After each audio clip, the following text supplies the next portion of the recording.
I Googled it. I Googled, are more women depressed than men? Now you can do the same thing right now if you wish. If you Google that question, here's what comes up. Quote, women are twice as likely to experience major depression than men. They are also 3 times more apt to suffer from anxiety disorders or to attempt suicide, end quote. So I had a hunch that women are more likely to suffer from depression than men. I had no idea it was such a great number more than men. I had no number. I didn't realize there was that much difference there, but there is. So what are we to learn from this? Well, we know that I'm a masculine man, and a masculine man respects women. So I'm not here at all to imply that women are more weak than men because of that and they can't handle it. Not at all.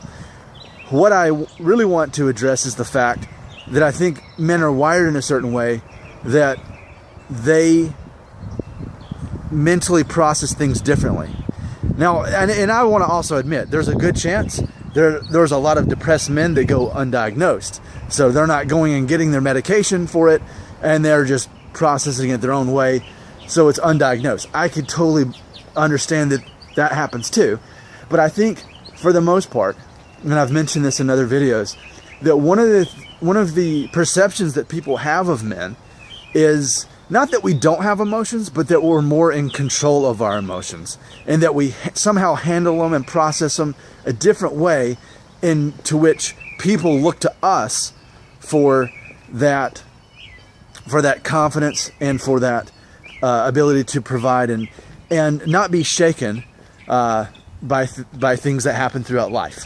Okay, so with that being said, society definitely stereotypes us manly men as ones who are not anxious and who don't have fear and who don't really have depression because, quote, we get over it because we're men.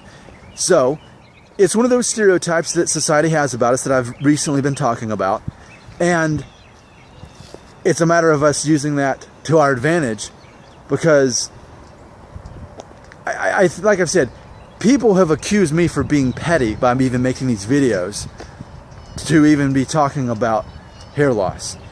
You know, people see it almost stereotypical. People see it as ironic to see a man showing any expression of fear or anxiety about hair loss. They see that as petty. They see it almost as offensive. It's almost like society is offended by any guy making videos about that.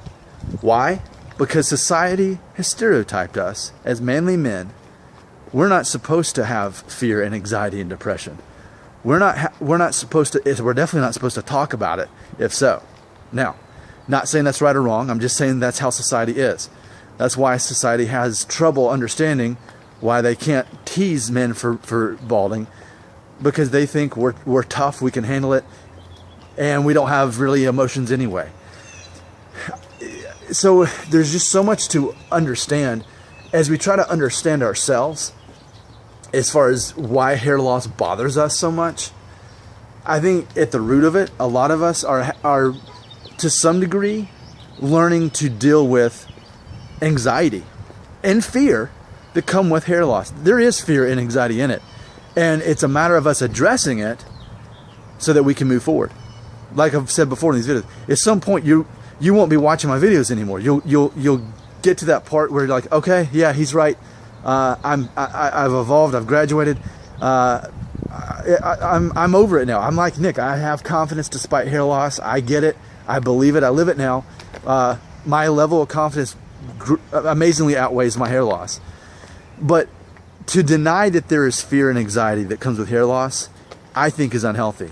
And I think it's very important that we talk about it. And since we can't talk about it in the real world because people will basically call us a wuss, you know, because we actually are expressing fear and anxiety about it, because society doesn't allow that. I think that's not, it doesn't make society a hypocrite, but I think it shows that they don't understand how we're actually wired and what we're dealing with.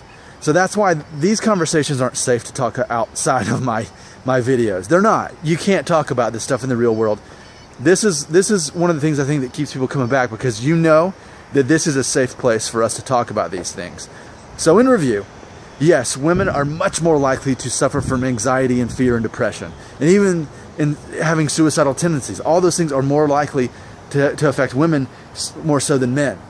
People expect the opposite of us. People expect us not to live in fear. They expect us to not be depressed or be anxious or to be on the verge of suicide. They expect us to have it all together and in control. And so they assume that of all the things that we deal with as man, the last thing we really care about that affects us, that would cause fear or anxiety or depression, would be hair loss.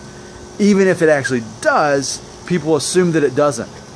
So I think it's important to understand society's perception of what they think that we're going through, even if we're not. Does that make sense? It's all about this psychology. This is worth talking about. Thanks for being a part of this conversation.